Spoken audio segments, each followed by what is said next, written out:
And welcome to everybody over on YouTube. This is Off the Hook Overtime. I think we all made it. And, people tell us that we're low on YouTube every week. I think the answer, Kyle, is just to raise this master volume, right? Wouldn't that just raise everything? Should I do that? Yeah, you can try. Or should I wait for the first complaint? Whatever. Do whatever you want. Well, I always do. But okay, I'm going to raise it a little bit. You tell me if it's too much. And we're a little bit louder now. So hopefully that'll satisfy people. Yeah, I just discovered something. Basically my cell phone, which I'm holding right here, we programmed into the local receiving phone number here to get a distinctive ring, which is basically two rings. What I'm doing now is I'm dialing *67 in front of that number and calling the Google Voice number that forwards to that local number. And listen to what happens. Do you hear that? Two rings. Two quick rings. How does it know it's me? I dialed *67. I dialed *67, and it's not even a local Verizon thing. I dialed *67, dialed the Google Voice number that then forwards to the Verizon local number, which knows my cell phone number. But again, I dialed *67. It shouldn't recognize me, but it does. How do you like that, guys? Wait a second, though, because of the way that your setup is set up, I could see the caller ID on the screen behind you, and it said private caller. I can't believe you can read the caller ID from there, but yes, you're right. It said private. So it's not being passed along as far as the number or the name, but the ring tells us that it is, in fact, recognizing my number somehow. Yeah, that's like a display, but the point is the data still ends up identifying it in the call setup. It's not removed in the actual technical call exchange and the back and forth to complete that call. If there's a telephone engineer out there or a phone freak extraordinaire who can explain what is happening here, we'd love to hear it, because that's something. That's it makes you think twice before dialing *67 and assuming that your information is not being passed along. Yeah, as if someone's running the phone system, they may be able to glean that information because maybe they have a deeper level of configuration. They're able to pull that data out of some kind of log or data that comes back, like information in the setup. Yeah, definitely. I hear fire engines. That must be Robin Gila. It indeed is us. Yes, I did nothing, but I did want to confirm really quick that you do sound a lot better on YouTube. We all do. The volume sounds good from where I'm sitting. Okay, well, with all the criticism of Google, I guess we have something nice to say for a change. Did you see this worst hacks of 2021 in Wired or on Wired.com? Interesting. When you say worst hacks, do you mean worst hacks like they really messed it up, or best hacks in that they pulled it off? I think it's the latter, in which case the article title is just, it's wrong. But number one on the list is Colonial Pipeline. Remember that? Early May, ransomware hit Colonial Pipeline, which operates a 5,500-mile pipeline that carries nearly half of the East Coast fuel, gasoline, diesel, natural gas, from Texas all the way to New Jersey. And as a result of that attack, the company shut down portions of the pipeline, both to contain the malware and because the attack knocked out its billing systems and they couldn't charge anybody. That was the most important thing. And as lines grew at gas stations throughout the southeastern U.S. and people started pouring gas into plastic bags and various crazy things like that, the Department of Transportation released an emergency order to allow expanded fuel distribution by truck. And the FBI named the notorious Russia-linked ransomware gang DarkSide as the perpetrator of the attack. And if you're going to be a perpetrator of an attack, you should have a name like DarkSide, I think. Not, Skipping Bunny or whatever people are coming up with. I think it goes both ways with that, but the more menacing one maybe strikes fear initially, but I don't know, that bunny one, it could surprise you. Yes, Alex. Yeah, well, also in the wake of that, the TSA had issued its own directive to the liquefied natural gas providers, as well as oil companies, gas companies, and pipelines to implement certain basic information security controls, many of which a lot of these companies already had implemented. But this now got TSA involved in what we consider to be cybersecurity these days. And it got me invited to 2 different conferences to talk to a bunch of oil and gas and liquefied natural gas providers down in Charlotte, and then Charlotte, North Carolina, and then Palmetto Bluff, South Carolina. That sounds like a blast. Wow. You got to talk to all these fossil fuel people. I did. I've met literally hundreds and hundreds of them at these 2 conferences, talking about ransomware, how data breaches operate, what they can do to mitigate and avoid these types of blind spots, and so yeah, really interesting stuff. And don't forget, the Colonial Pipeline ransomware attack, once it had an impact on the supply chain for gas at gas stations, that was when we saw these idiotic instances of people going and filling up gas with plastic bags, and they thought, people around the country thought that there was just going to be this run on gasoline, and we're going to end up in some post-apocalyptic Mad Max like world, and a lot of people wound up getting hurt from trying to transport gasoline and things that weren't designed to transport gasoline. It was a really crazy time back in May. Yeah, it doesn't take much. It doesn't take much to get people going nuts for one thing or another. But I just realized now, talking about this Colonial Pipeline, if you're going to have something as archaic as fossil fuels being transported in a pipeline, good to have a name like Colonial, which is also an outdated name. All right. Well, here's another one. Kaseya, am I pronouncing it correctly? Management software company. They were targeted in 2021, and it basically affected supply chain in various ways. Beginning of July, hackers associated with the Russia-based ransomware gang Revil, that's REVIL, exploited a flaw in Kaseya's virtual system administrator tool. VSA is popular among managed service providers, companies that run IT infrastructure for organizations that don't want to do it themselves. Well, maybe now they do. As a result of this interdependent ecosystem, attackers were able to exploit the flaw in VSA to infect as many as 1,500 organizations around the world with ransomware. And hilarity ensued, let's just put it that way.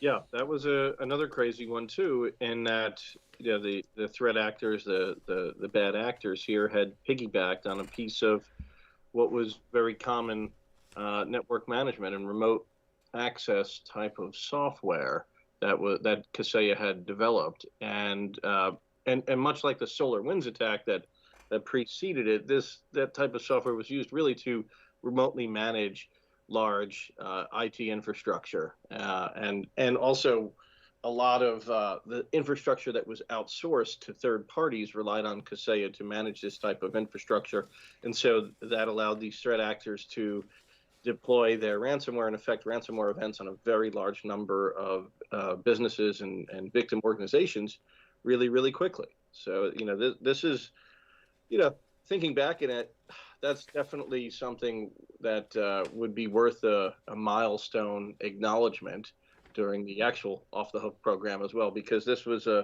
like the SolarWinds, another proof of concept that if you can exploit a piece of software that is found within a large number of organizations, you've given yourself access to a large number of organizations.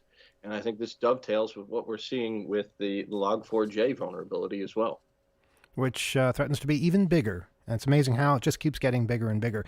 And of course, also in 2021, who can forget Twitch? Yeah, the live streaming service Twitch, which, by the way, is owned by Amazon. They confirmed they had been breached in October after an unknown entity released 128 gigabytes of proprietary data stolen from the company. Now, that breach included Twitch's complete source code. The company, you could start another Twitch. The company said at the time that the incident was the result of a server configuration change that allowed improper access by an unauthorized third party. The exact wrong unauthorized third party. Twitch denied that passwords were exposed in the breach, but acknowledged that information about individual streamers' revenue was stolen. In addition to the source code itself and streamer payout data from as far back as 2019, the Trove also contained information about internal Twitch, Amazon Web Services systems, and proprietary SDKs. Not a good year for Twitch. In fact, at the time, I know we were saying that's it for Twitch. How can they possibly survive this? But apparently they're still around.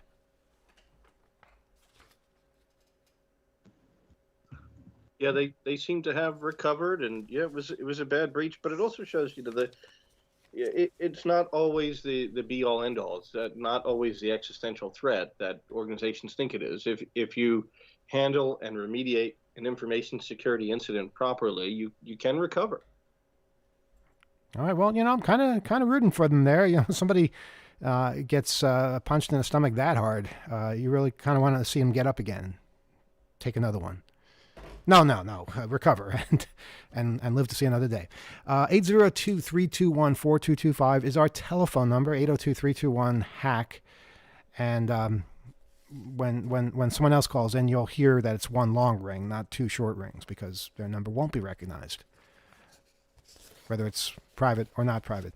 If you have something to say to us, something to reflect on for 2021, something to predict in 2022, or if you just want to make fun of the crazy device I'm wearing on me right now, which you can't see, but I think we described it well enough for you to imagine it. This is your chance. 802-321-4225.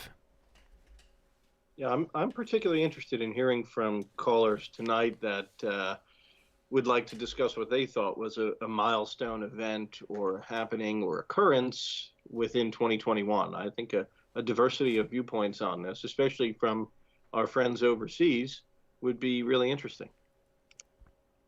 Yeah, in recent weeks, we've heard people from Eastern Europe, from hear that? One long ring. Yeah. People from Eastern Europe, South Africa. We've had people from Asia. We've had people from Labrador calling us all over the world. It's really amazing. And we want to hear from you. 802-321-4225. And we have a caller on the line. Good evening. You are on Off the Hook Overtime. Hello. How you doing? It's me. I have been forced to capitulate. Oh, no. You've lost your landline, your copper line?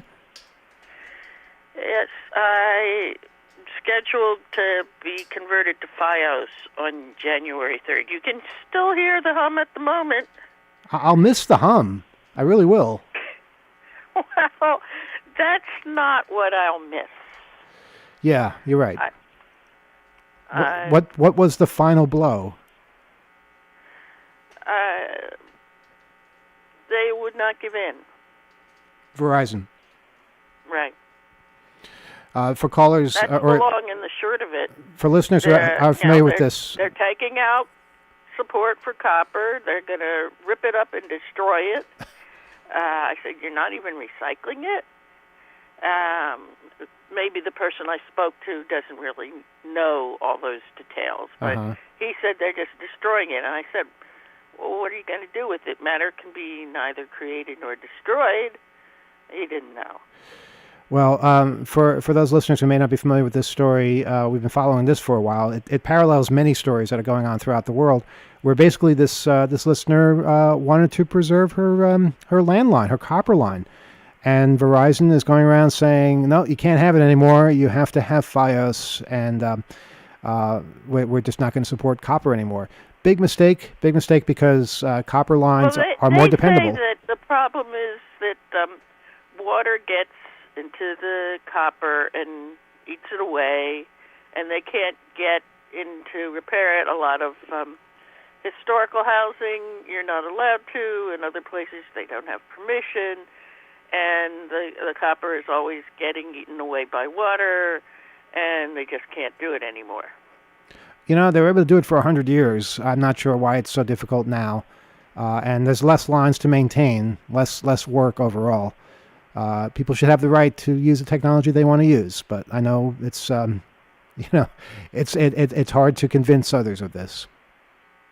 Yeah, well, they have the federal permission, and they're going with it. Wow. I'm sorry. I don't know what else to say. I guess the elected official you contacted is of no use at this point. that nothing has worked. Well, let him know. Yeah, if he doesn't know that they've done this, maybe he can still do something. But at least let everybody know that this is what's happening. Yeah. Must be And, difficult in this holiday season to be losing something as precious as a landline. Well, this isn't the only thing. I mean, this is my phone line, which is certainly important to me, isolated as I am, alone in my apartment. But I'm going through other things. Mm-hmm. My mother, my extremely elderly mother, is was in the hospital, in rehab, and in the hospital again. And now we're trying to arrange for her to come home for hospice care at home. Mm-hmm. And it's very grim.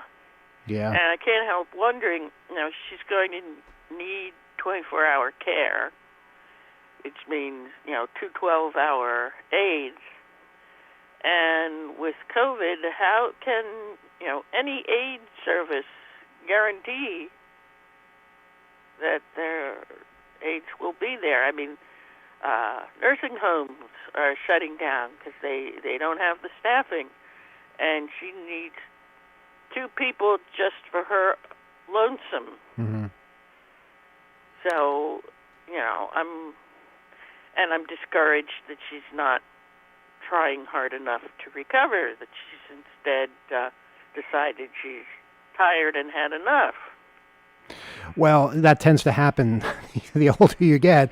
But unfortunately, that's one of the realities. But there are advocates in various places, whether it's in hospitals or healthcare facilities or health insurance companies even, that will try and arrange things. It doesn't always happen, doesn't always work out, but at least exploring all of those options might make it easier on you. Well, the thing is, my brother has power of attorney, so I have no say about anything. And that's another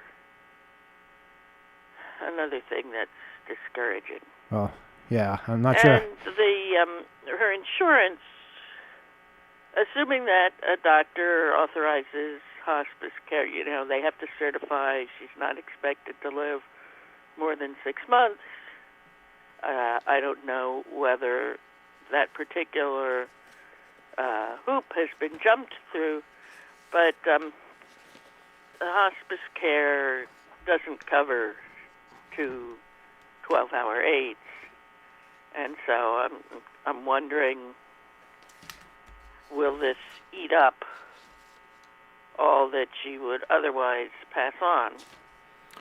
Well, not to sound too callous, but that is the intent of the industry, is to eat that up and to use every bit that's left of someone's savings, someone's life.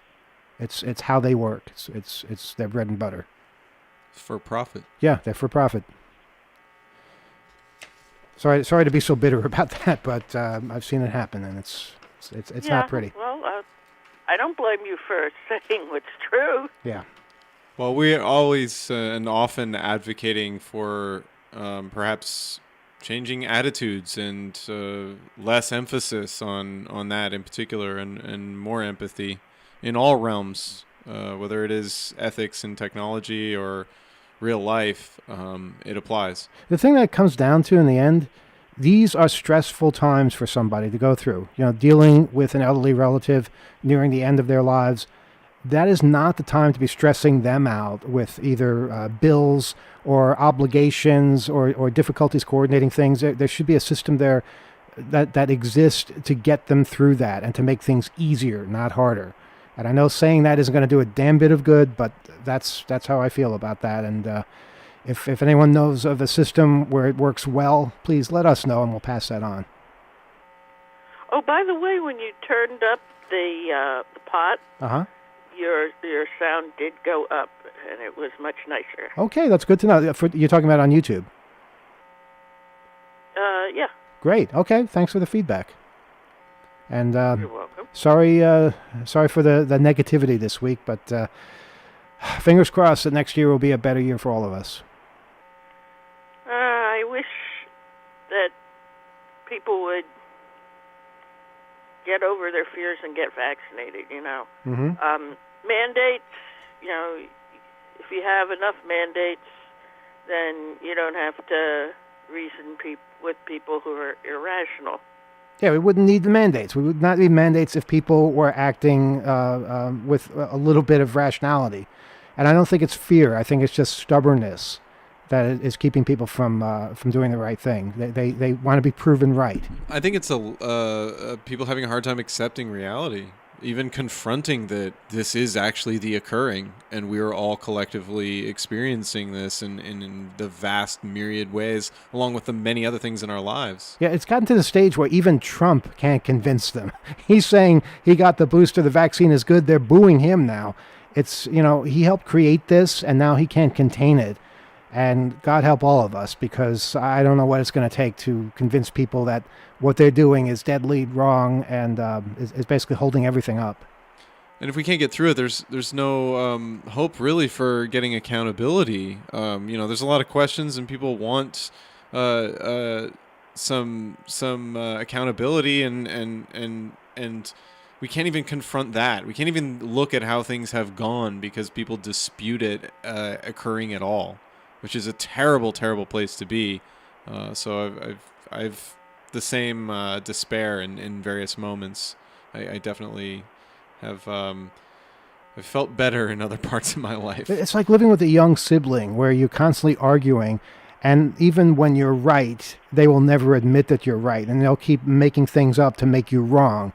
And you think that you'll win, and even when you do win, you still lose because the fighting never stops. That's where we are now. That's where this country is. Maybe even the world at this point. And then the world's like looking to try to maybe get some leadership, or wants to know what we think, us humble, even American hackers, and, we need a lot of help. We've needed a lot of help, and things are different here. We have different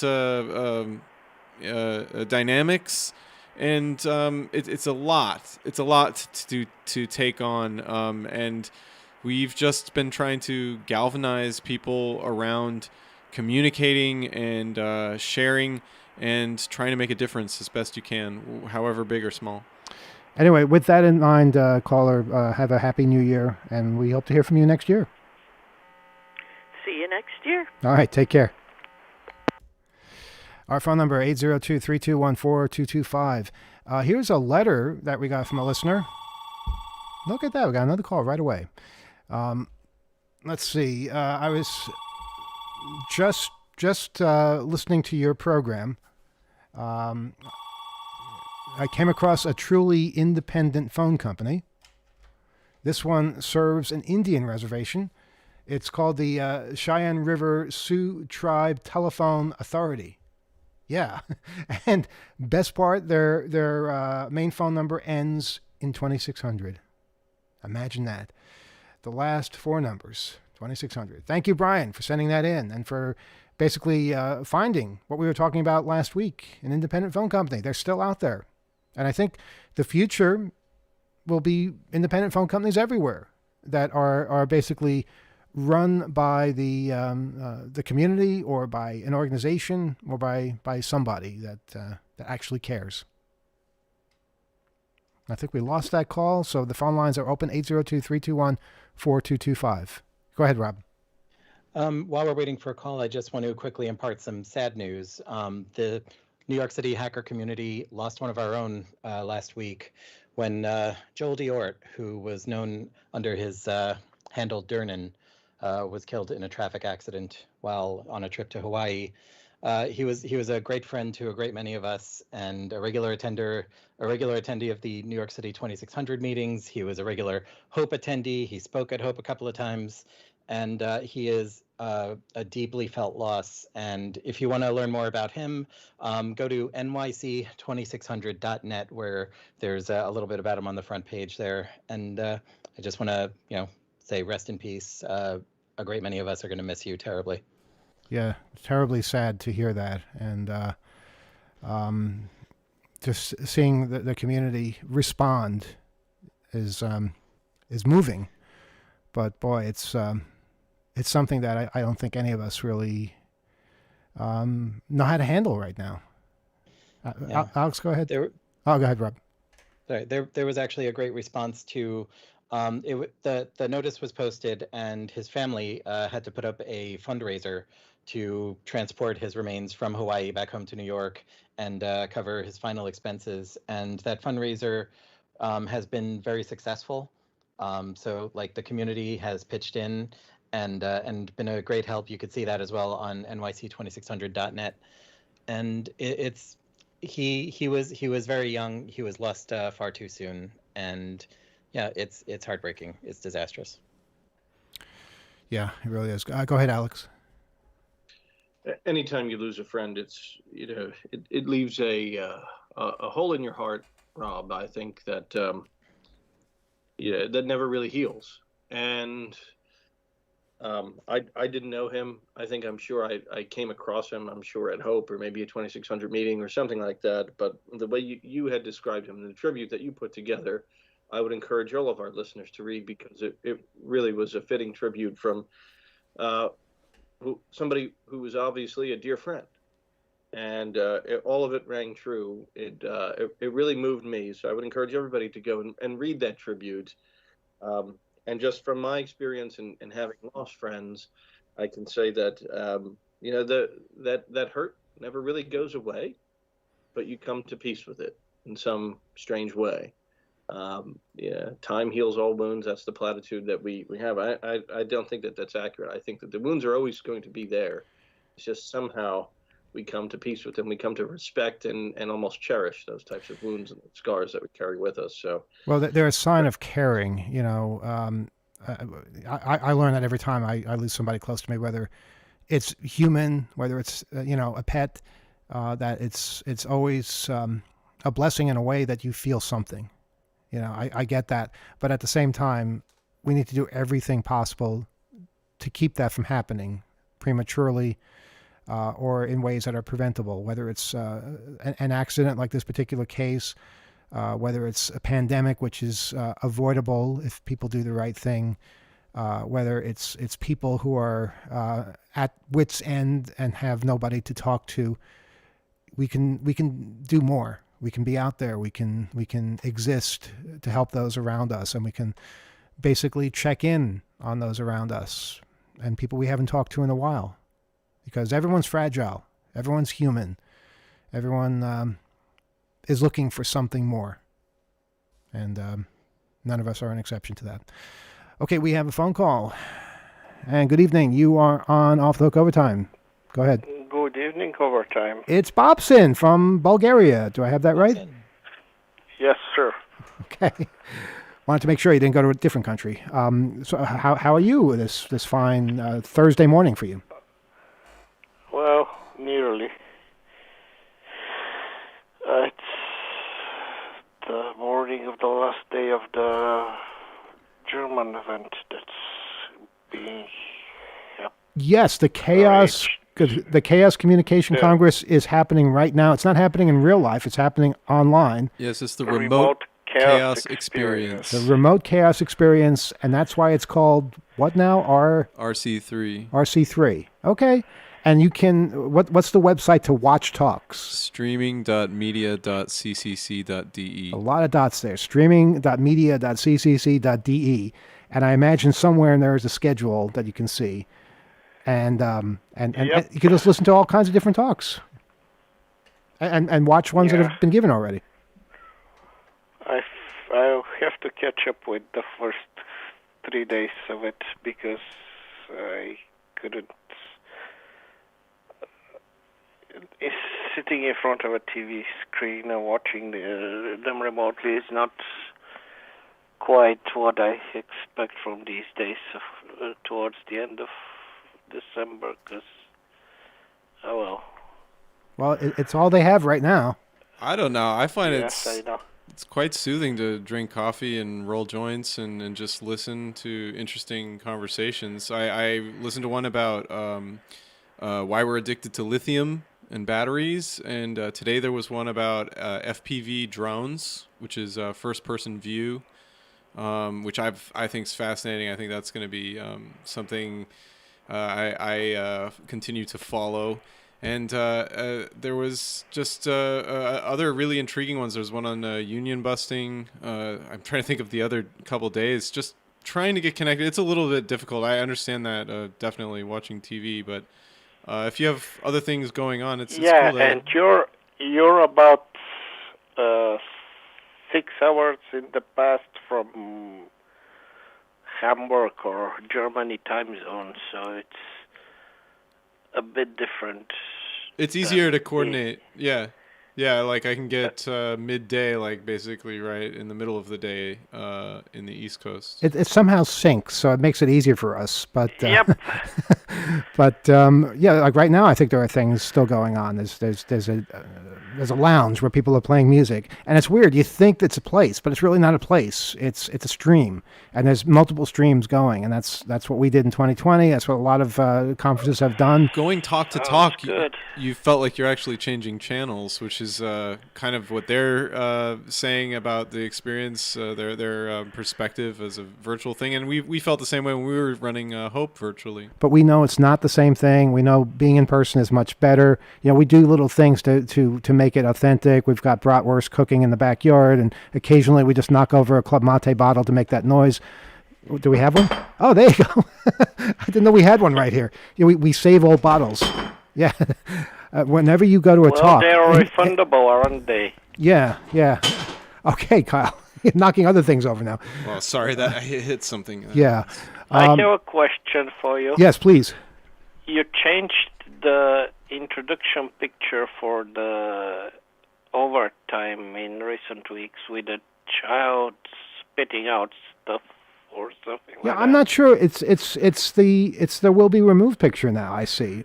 How did it get changed back? I didn't change it back. Wow, the will be removed picture is during the overtime time, but before it starts with a child spitting out a bunch of droplets of some sort. Yeah, the old And Norman I was Rockwell wondering- classic. It's a beautiful painting. Is it? Well, I think so. Everyone here in America thinks so. But I didn't know there were two different ones. I didn't know it was reverted back to the will be removed thing. But I don't watch the stream as we're doing I think the the show. will be removed thing says he has a word blacked out, which is bags or dogs or something like Something that. will be removed. We don't know what will be removed because they removed that from the sign. And if you're watching us on YouTube now, you'll know what we're talking about. Yeah, I haven't looked at what it may have changed to. My guesses are dogs or bags, one of the two. You can't just remove a dog. The dog has to agree to be removed. With bags, though, you can remove bags. You can, yeah. And if there's dogs in the bag. But I don't know, why would you make a permanent sign that says bags will be removed? I mean, is it a problem? Well, People leave maybe- bags right there? Maybe bags were left there with bad intent, such as On January 4th. explosives or some such. Maybe. I don't know. Yet another mystery, Bobson, that you bring us. And we have to... Hey, you brought it just on yourself. we just with the posted picture. a damn picture that one of us took years ago, and we don't even know where it's from. But that's just more mysteries for us to add. Do you have any predictions, Bobson, for the coming year? For the coming year, it's gonna be here next week. That's not a prediction.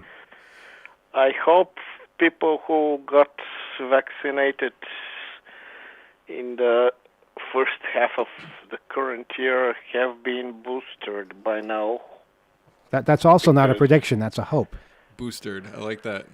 Yeah. Okay. That's Yeah, I had aspiration. my third needle for the year a couple weeks back, and I think it's advisable for people who have had two doses for the vaccine to get the third one. Again, not a prediction. That's a memory and advice. We're looking for a prediction. Do you have anything to predict for 2022? Well, I don't I don't expect any. I think there's gonna be hope Oh, happening the same time as the Dutch meeting in the Netherlands. well, it's a Dutch hacker camp, and yes, Yeah. we're planning dual conferences that weekend, July 22nd to 24th, in person in New York at the St. John's campus. It's going to be awesome. We're planning it right now, and that's not really a prediction though. That's more like a scheduled event. Well, yes, that's something I can predict for next year. I don't think there's gonna be another container ship blocking the Suez Canal next year or some such stupid. All right. Well, then that's Bobson's prediction is that there will not be a container ship blocking the Suez Canal in 2022. Good prediction, and we'll see if that comes true. Okay, I'm not putting any money on it, but well. Okay. Well, we'll see what we want to wager here. Anything else, Bobson, before we move on? Actually, Alex, I think, wants to interrogate you more about something. Bobson, I'm so glad that you called this evening. I was really, really hoping you would, because coincidentally, just before Christmas, I was able to make a run to my local Bulgarian grocery store here in Pennsylvania and pick up an assortment of fantastic Bulgarian cookies. Oh, boy. And I wanted to ask your opinion about in particular, these circular cookies called the Traiana. Have you had these? No. I may have seen them in a store, but I haven't. You were able to resist, whereas Alex was not. I certainly was not. They were very appealing to me, both visually and when you tasted it, they were really quite good as well. I mean, a little bit dry. I feel like a lot of these Bulgarian cookies might be a little bit dry. Would that be a fair characterization of your cookies? Well, I think it may have to do with the distance traveled, and if you come over and get them here where they're closer to where they're manufactured, it might be less so. Well, Alex, if I can ask, you have a child on your lap right now, and children like cookies. Did this child like that cookie, or did you even share that cookie with that child? With this child? That here, one, the yes. on my lap. Yeah. Yes. You mean my firstborn I son. didn't share with him. I snuck them. Excellent. Well played. Yes. Good for you, not sharing. That's what we want. This firstborn son that carries my name did in fact have a favorite Bulgarian cookie, the name of which we can't recall it. But what was it? What is the name? How would you describe that cookie, Sasha? Nice and What? nice and pure. Nice and pure. But what did it have in the middle? A jelly. It had a jelly in the middle, and it was like a hard cookie on the top and the bottom, obviously, with a chocolate coating on the outside. I want this now. I want this. Yeah, it's delectable. Get more and send them to me, please. Yeah, you got to take a picture of the wrapper or something. Yeah. Absolutely could. In fact, I have a picture of. Well, I could probably help Wait. with the reading of the wrapper. Well, hang on, see the picture somehow. Bobson. It sounds like Alex might have some remnants of this cookie, not of the cookie itself, but of the package. I think I do have a picture of the package. You took a but picture of the given package. I think it's lowercase Cyrillic. Okay, very difficult. wait a minute. Bobson can't see us, so how's this going to work? I know, that's what I'm saying. I would have to sound it out, Okay. and it could be very difficult for me to do that. I think. Letter by letter might be the best way to go about it. We got to up our Cyrillic Yeah, can you? Well, your child might be able to do that. pronunciations. And Well, my See if he has Cyrillic installed in his operating system. Yeah, he might actually. That's true. A lot of kids these days come with that. That is true. Oh, here we go. Here's the box of the cookies. Okay. So one of them is the Traiana, which was really fantastic, and then the other one. This is the one actually that Sasha really liked here. it looks like Baravu or something like that. It's like a Bapavey.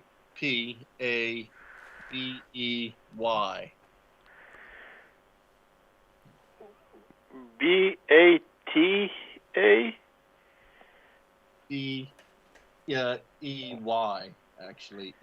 Kind of like a U, but with the a symbol of a Y underneath it. That sort of character. So that sounds like ooh when it's read. So Yes. the Okay. Can you repeat it slowly so I can figure out how to read it? Batavio, maybe, or something like that? Because it looks like a B with a horizontal line on top. And then that a cursive. Why would there be a horizontal line on top? So Well, you're asking us for it. It's your language. Yes, exactly. It looks like a lowercase b with a horizontal line going across the. Oh, okay. So that's a B sound. Right. B, and then what looks like an A, P-A, and then a lowercase b, E, and then the U symbol at the end. Bara something. Yeah, the P is R. Oh. I think, right? It's Bara. What's the fifth letter? It looks like a cursive B, like a script B. Baraba. Okay. Something like that. I think that's it. So are you familiar with these cookies? I've seen them in a store at some point. I haven't tried them. You should try them. Yeah, apparently you have an assignment now from Alex that you must try these. Yeah, you got to try these. You absolutely do it. And then next week, I really want to hear your opinion of them because these were definitely our favorites. And if they're tastier locally in Bulgaria, that's even hard for me to imagine. And you have 2 weeks, actually, because we're not on next week. But that also gives you an extra week, Alex, to somehow get us some packages. Yeah, I think, Alex, you should send them to Gila and Rob and Kyle and myself, and so that we can all talk about these cookies in 2 weeks. You know what? We've got plenty of time to do it. I'm happy to make a run back to the local Bulgarian grocery store and make that happen. Okay, if you go now, you might get there before they close. You're getting a road trip organized, huh? Uh-huh. Well, we got to do something for fun, you know? It's maybe overestimating the demand for that store. But what's interesting, too, is there were a whole bunch of Bulgarian people in this store. And I had asked, is this like a hotbed of Bulgarians here? And they said, yes, there's a lot of Bulgarians over here in northeastern Pennsylvania, something I didn't know. But would explain the presence of that grocery store. It would. Bobson, anything else from you before we move on? Maybe talk about something else than Bulgarian cookies. Well, I still didn't figure out the child with the spitting trout picture that I asked about, but oh well. Well, only because none of us know either. Okay. And if we can distract you with Bulgarian cookies instead, we'll do that. Other than do I need to look into Rockwell's work, or are you making that up? Yeah, it wasn't Norman Rockwell. If you can tell us which overtime and tell us what time in the video. Well, no, it's there. I can show it to you. It's on the recorded overtimes of December. Oh, okay. I'm sorry. Yeah. I wasn't aware. With the, okay. With the pre-overtime recordings, parts of the recordings have the child with the. Yeah, if you look at the archive, you'll see it. Yep. We just never do that. Oh well. Bobson, great hearing from you. Have a happy New Year. How do you say Happy New Year in Bulgarian? Честита Нова година. All right. Well, same to you. Just another Godina. Yes. All right. Good hearing from you. Take care. Have a wonderful 2022, people. All right. And let's have a wonderful remaining 2021, however many days are left. Wow. Alex, that's an incredible story of the Bulgarian cookie, and we're learning so much about Bulgarian food for some reason on this show. Well, you gotta take the crunchy with the smooth, I guess. Yeah, we're shopping vicariously. It's incredible how worldly, and just goes to show you that's the depths of Hacker Radio Show. It goes all over, and we like learning about new things and phrases and lettering even. And what if Bulgarian cookies is actually a code word that we're using for something incredibly nefarious? Yeah, don't say that out loud. Alex, for God's sake. Yeah. We have spoken on this program about accepting and rejecting cookies, haven't we? Yeah, this is the part we're not supposed to say out loud. We're doing so well. Yeah, really. Okay, always one blabbermouth. So anyway, you might get this. I don't know why the headline says this. This is from a newspaper over in England called The Sun. Basically, the headline is Gmail and Outlook users warned to delete this threatening message pretending to be Amazon. I'm not sure why they're targeting just Gmail and Outlook users. Anyone can get the email, not just them. So right away, the headline is stupid. But you might get an email that comes from Amazon. It's got the Amazon logo, so it's got to be them if it's got the logo, and it says, "Greetings from Amazon. We have locked your Amazon account." Don't you love those letters? They start off friendly and then they tell you something bad. Yeah, greetings from Amazon. We have locked your Amazon account and all pending orders. We have taken this action because the billing information you provided does not match the information on file with the card issuer. To resolve this issue, please verify now with the billing name, address, and phone number stored on your credit card. If you have recently moved, you may need to update this information with the card issuer. If we cannot complete the verification process within 3 days, all pending orders will be canceled. I said it that way because there's a period after the word orders. You will not be able to access your account until this process is complete. We ask that you do not open new account as any new order you place may be delayed. Okay, a couple of things. Every time somebody fakes something like this, they make a mistake someplace. That misplaced period, for instance, shouldn't be there. You would never get that on official communication from Amazon. Also, you would not get a sentence like, "We ask that you do not open new account." It would be "a new account," or something like that. All the fake notices that I've ever seen always have something that indicates that they're fake. But a lot of people are falling for this.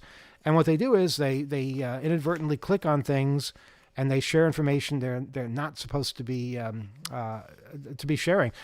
But really, the thing is, if your billing information doesn't match, you won't get a letter this threatening from Amazon or from anybody else saying that everything is being canceled and your account is being destroyed and you must give us this information right now. It will be much more polite than that, and you can look at the headers, and they will basically show you that where the email actually came from. Any of you guys have any experience with this? I mean, there is one main way you could defend yourself against any of these, and you don't have to be technical to do it. If you get any kind of email that says your such and such account has been locked or has been deleted or anything like that, just go to that website, not by clicking on the links in the email, but go to like Amazon.com and type in your account info, log in like you always do.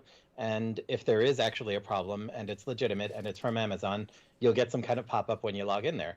If you get an email that says we've disabled your eBay account, go to ebay.com, type that into your browser, log in there as you always do, and if there's a problem, you'll get a pop-up of some sort letting you know this. They will never just send you an email and leave it at that. So it's basically rule one with things like that. Some of them are quite good. Some of them are very convincing, but this is not one that I saw as being particularly authentic. But a lot of people are falling for it. Yes, Gila. They're not often convincing, but even if they are, one way to do this works better on a desktop than on a phone, but still very important, is if you hover your mouse over the name of the sender, it will show you what email address it came from. And if it is actually from orders at Amazon.com, or if it's from 9YZZZZX16Q at internet.fake.com. Yes, that's exactly it. It's also a really good way to spot a fake. Yes. Yeah, it's such a good advice. You make that part of your routine, just going through looking for basic things in deeper and deeper levels. As if it's something you might be enticed to look into, don't be trusting off the bat. Be skeptical. Alex, quickly, we have a call. Yeah, sure. What further to Geetha's point is that sometimes it's possible to spoof an actual email address to make it seem as if it came from somebody else, like a legitimate orders at Amazon.com. But one way that you can very often determine whether or not the email address is spoofed is to try to reply to the email, because the reply to address is going to very often show you the actual address from which it was sent, rather than that you can spoof the sender address, but the reply to address will show. Well, yeah, you know what? That's a simple setting that you can easily make the reply to go to the spoof or to a real address as well, what looks like a real address. Look at the full headers. And if you don't have an email service that gives you the full headers, then you don't have a real email service. Let's see if we have a call on the line. Good evening. You're on Off the Hook Overtime. Hey. Hey. How are you? Okay. How's everyone doing? Where are you calling from? Who is this? Genevieve. Genevieve. Vancouver. Vancouver, British Columbia, from Canada. Wow. Yep. It's a great province. You guys have gotten a lot of snow, haven't you? Or this bad weather? Oh, this year has been proof of global warming to most of the doubters. Mm-hmm. Mm-hmm. In terms of temperature, we've gone from minus 20 Celsius to plus 50 Celsius this year. So basically like 5 below to like 110 Fahrenheit. But not in the same week, right? that was week, the summertime. No, okay. But the swing. Yeah. The 12-month, the swing. Right. Season to season. That's something.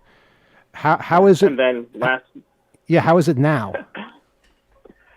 It's chilly, but it's unusually covered in snow, which is pretty nice. That is nice. You know, I've got my fingers crossed that snow will make it to New York at some point. But the climate change is really, I read today that a massive iceberg off Antarctica might break off and really cause some mayhem globally, maybe irrecoverable mayhem. And it's serious. It really is serious. It is serious. I mean, folks up here are trying to do their part, but, action up here by itself doesn't help when other parts are not helping. I mean, for example, if you contrast the grid, in Canada, for example, if you excluded Alberta and Saskatchewan, Canada would be the greenest country in the West. Interesting. Unfortunately, those two provinces by themselves, thanks to all the fossil fuel extraction and use, they just bring down the average. Yeah, the economic priorities are overshadowing, and I think what's been made plain, and I felt a strong message from the youth movements around climate change, is we need to stop blaming ourselves. I think generations before have been blaming themselves. They've been told that it's a consumer issue, and it really is the major players in energy and those economic priorities taking an outsized part of permissiveness, of allowing and repealing the kind of environmental strictures around their activities. That stuff has been made plain as a huge chunk of the actual things we need to look at to mitigate. Well, look at this. As far as consumers, how many consumers are there in Alberta and Saskatchewan? Compare that to Ontario and Quebec. If Alberta and Saskatchewan are the ones dragging the country down, it's not about the consumers, it's about the industry. Absolutely. Exactly. Just looking at something like as simple as energy production. For example, Quebec and British Columbia, the electricity grid is over 95% renewables, mostly in the form of hydro. That high? When you look at Alberta, yeah. And what else? They also are publicly owned, generally speaking, and as a result, rates are cheap in both of those provinces. Then you go to Alberta, which is semi-privatized, and they burn tons of coal and gas. And a lot more expensive. Are there also parts of British Columbia that are doing that as well? Because I seem to recall when we were driving down with the dogs, It looked like there was a lot of logging and it looked like strip mining or something. There is a lot of logging, though. In fairness, they do actually replant trees at a better rate than basically anywhere else. For every tree that's cut down, 3 are replanted, and it's multiple species to avoid the monoculture problem. Yeah, it definitely got worse. Gas extraction is also a problem in the north too. Yeah, it just basically you notice more and more of it as you head east, especially towards Alberta. The tar sands and various development out there, but it just wreaks. I mean, it just gets so much emphasis so quickly. It's truly harkens back to boom and bust culture, and we need to really pay attention to the bust of these choices. It's a short-term sugar rush, and we're all about like booms for whatever is trendy in the moment, but we need to start really looking at the after effects, because it's devastating when those choices beat out other things. And we're already seeing it with the permissiveness around nuclear. It's going to get all the money for metallurgy and pipe steam fitters. It's going to get all of that to build like tons of micro nuclear plants, and they're going to call it green and like super efficient and great. Nuclear is not green, and it annoys me that so many people, especially intelligent people, seem to think that it is. When you have to dispose of nuclear waste and keep it safe for tens of thousands of years, that ain't green, okay? The only exception, in my opinion, is if you are decommissioning weapons-grade materials and using that for peaceful energy production or medical purpose, or whatever it is. But you got to actually be doing that, and that's not occurring in the U.S. I don't know about what Canada's situation is, but even that is incredibly high risk. Yeah. And this not is much like nuclear in Canada. There isn't. And it involves Ontario really has it. Only Ontario? Is it Ontario? Yeah, nuclear may not be green. The biggest advantage of it, though, is that it doesn't produce carbon, and it is possible to reduce the amount of waste. I mean, for example, the French recycle used fuel, so in the end, the amount that they have in the end that's unused is an order of magnitude less than the U.S., where they don't allow reprocessing. Right. But what do they do with whatever waste they have? I mean, we just found a time capsule from the Civil War, and we had no idea what was in it. And that's just 130 or so years ago. The time frames. I mean, it may be like there's a lot of emphasis around it being the thought is this is helping with transitions, but a lot of the second and third generation renewable tech gets hamstrung, or it gets no tax credits, no benefit the way fossil fuels have, and they don't actually get to scale. So we just keep pushing the transitional fuels because we're in perpetual transition that never occurs. That's what gas has been doing in gasification and fracking. And I find it's a very similar thing, because the time frames to build and commission and then have a nuclear power plant, however big, are very long planning times. There's incredibly high cost. A town is they're forced to kind of reckon with that for a very long period of time. And the fuel that we do have, it all kind of goes into one big pit. All the stuff that's military, all the stuff that's for power, all the waste ends up, it has to go somewhere. We don't have places to put it. It ends up in a pit in eastern Washington. There's a pit in Texas. That's where all the reactors from the subs and the ships go. And that's it. That's all we have. We've talked about putting it in mountains in Nevada. We've talked about doing all kinds of crazy stuff with it, but it ends up just sitting in remote deserts where it's a target, where it's, not managed, or it's just sitting there and will be there for thousands of years for people invariably to forget about and mess up later on. And someone's going to come up with the bright idea to put it on the moon. All I'm saying is, when you do that, you got to worry about the launch, okay? And of course, firing it into the sun, that solves a lot of problems too, but getting it off the ground, that's a challenge. Well, there's one thing about about the energy mix that I was going to actually make one of those predictions you were asking about. I don't know, maybe it may not pan out as much this year as in this decade, but there's low-hanging fruit in renewables, and one of the lowest-hanging fruit would be solarizing building roofs. The cost of solar has decreased by a factor of 50 since 2010. Wow. And as a result, I mean, solarization is, relatively speaking, dirt cheap, easy, and safe to at least supplement peak demand. Storage still becomes a problem, but at least that energy production, carbon-free production that's easy and distributed, is a good idea that needs to be more widely used, especially if you remember that the scam of the solar freaking roadways. They were trying to get this idea, and I think that the base of it is okay, but the implementation is impossible when you've got a much simpler answer. Mm-hmm.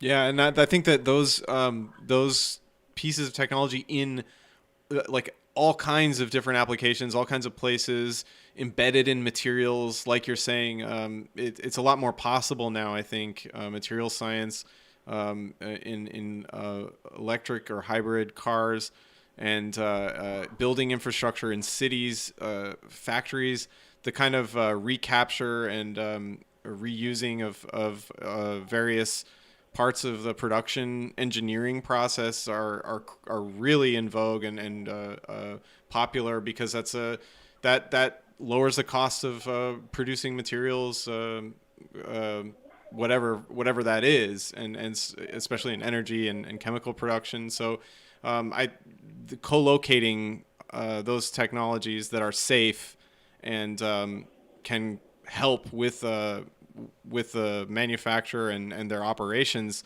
I think are the real kind of direction things are going in. Like data center technology with computing and telecommunications, people are looking at ways to run things cooler, ways to deal with heating and cooling, especially with all the wild temperatures that we have, a lot of with geothermal, and so there's those things. They can't be distinct and in islands, and they can't be up against with like fake green stuff, in my opinion, like trotted out as like worthy of equal attention. We need to really double down on things that are that can complement and work in a sort of symbiotic way with traditional. That's kind of what I was talking about with my prediction, like the older stuff with new, like retro computing, adapting, making some of the older technologies function better in the newer climate, whether that's more sensors and technology to run it and operate better, or adapting, like retrofitting. Yeah, like new developments, for example. I mean, I'm living in a new part of Vancouver. I'm in the city proper, and every building in this development is connected up to a district energy system instead of having individual furnaces or air conditioning.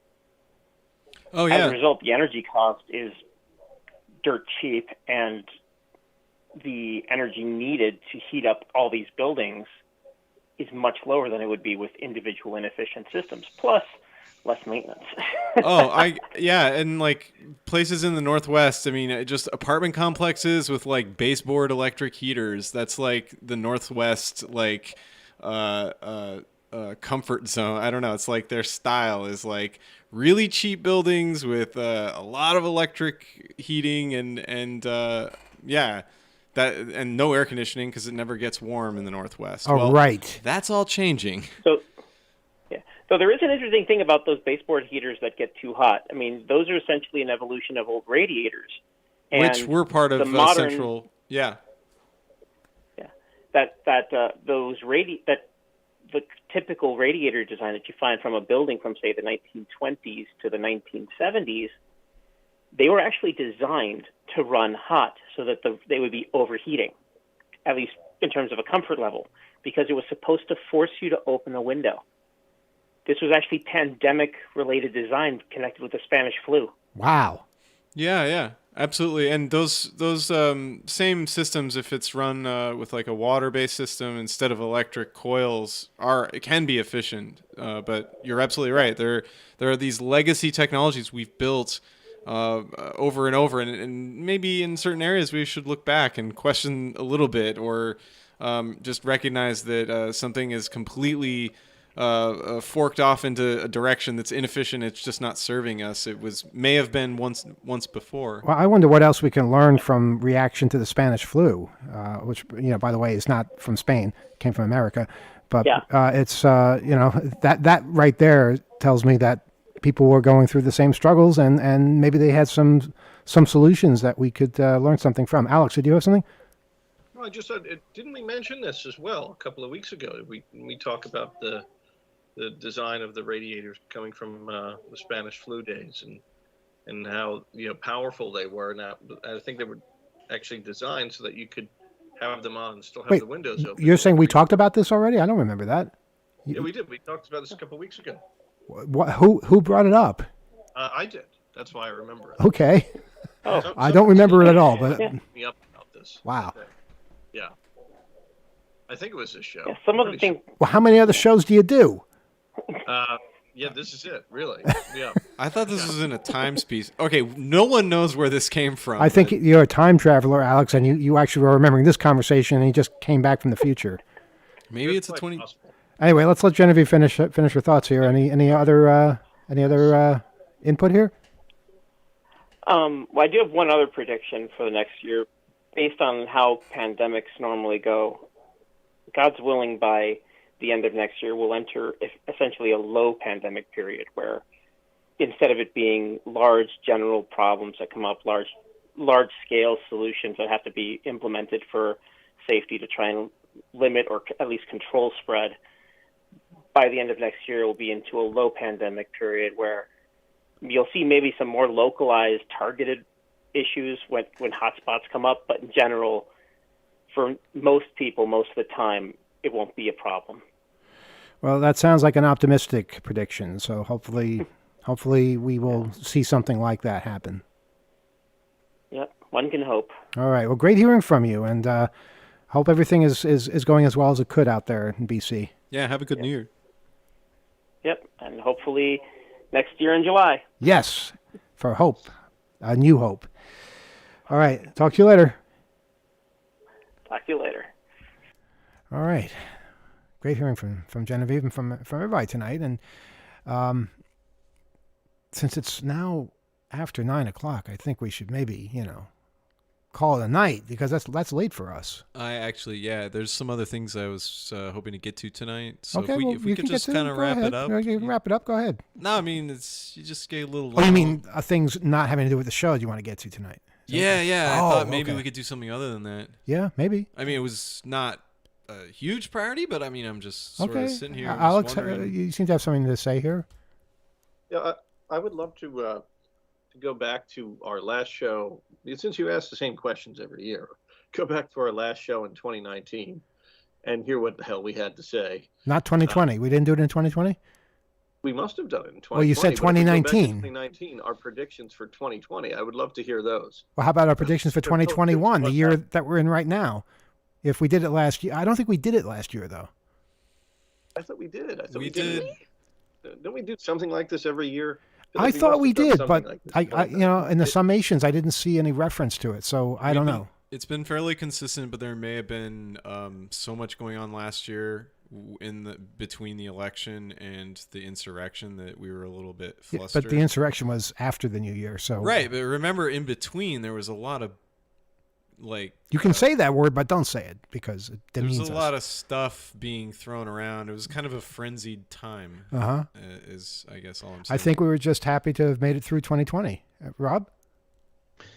Yeah, we did get an email from someone called TMG1 who was listening to our old shows, listened to the July 22nd, 2015 show, and apparently we were talking about such things on that episode. They write, as per that episode, the quote of this decade being, as predicted, can't you just unplug it? is holding up so far. And I appreciate that. I know a lot of you out there are listening to, the occasional older show, and we would love to hear your thoughts on things that we were saying long ago and see how they've held up and not held up. So, do get in touch with us with your thoughts on those, as well as what we're saying nowadays. I would also like to put out there that we were indeed on this particular streaming program. We have an overtime archived from December 2020, December 30th, 2020. So we may have done this there. Right. Well, someone has to listen to that one. But it's great that people listen to the old shows. They're all online. We save everything. 2600.com/offthehook. And we save all of our radio shows, whether they're on this station and the other station or on YouTube. And we believe your voices should be preserved, you being the listener. And also, it's a time capsule of what's been going on over the years, over the decades. Any final thoughts for the year, guys? Well, we got through it. We're still getting through it, but we got through this one. Uh-huh. Gila, anything? Yeah. I mean, just be careful, be safe. We can do this if we do this together. Mm-hmm. Alex? Yeah, I think echoing what I said earlier, I think 2022 we have to have empathy over apathy, and I wish you all the very best, good fortune, health, and safety in 2022. Kyle? Sad to see BlackBerry 10 and 3G go away. Do you want to go No. into this? And- You're having one hell of a time with certain companies. Yeah. My carrier. Abandoned. just say they abandoned you. They There's a did. certain telephone and telegraph company that is not really too keen on letting me bring a particular device onto their network, and they're shutting down everything else. So it's made life quite interesting, and I ended up trying to activate some things and do some stuff. I ended up in a store that basically got so frustrated they said, "Why don't you go to another store?" And I basically am convinced. I honestly want to talk to someone at this telephone and telegraph company that has some power, because clearly no one there does. Okay, well, we're going to give that a shot, I guess, before we make this public. I think we should make it public in the end anyway, because what you're going through is inexcusable. You buy a phone that's supposed to work and no one can figure out how to make it work. It's ridiculous. These people really don't understand their own technology. The retail store I went to had temporary hour changes too, and it said like we're only allowing customers 65 and up to come in during these hours, and the hours were like 8 a.m. to 10 or 10 to 8 p.m. So all day, every 7 days a week. The only people that can go to a physical store that can't even help me in my search situation are people over 65. So That's why you needed that mask? yeah, so you can't do it online. You can't activate on the phone because no one knows what they're doing on the phone. And they just said, the system isn't allowing you. And the system hasn't let this handset work with this service. So That's when you stand up and say, damn it, I am the system. I am the system. I'm Gumby, and I pay for this. That's the other exciting That's true. part. You do pay for this, I literally, pay for every this. month. I pay to be abused by these people. And you keep coming back for more. Oh, it's hilarious. Oh, they can't shake me. All right. Well, tune in coming weeks to see how Kyle does with his phone company and his phone. Rob, did you have something you want to add? Yeah, I'm just proud that we at Off the Hook are ending this year in a proper way for us in this program, which is by complaining about a telephone company. Absolutely. And by saying that the old phone company should be preserved and the old phone lines and everything like that. Because we could run it better. We could. We'd drive their trucks better. It'd be different. But... All right. We're out of time. Thanks, everybody, for listening. Write to us, LTH at 2600.com. See you in 2 weeks. Good night.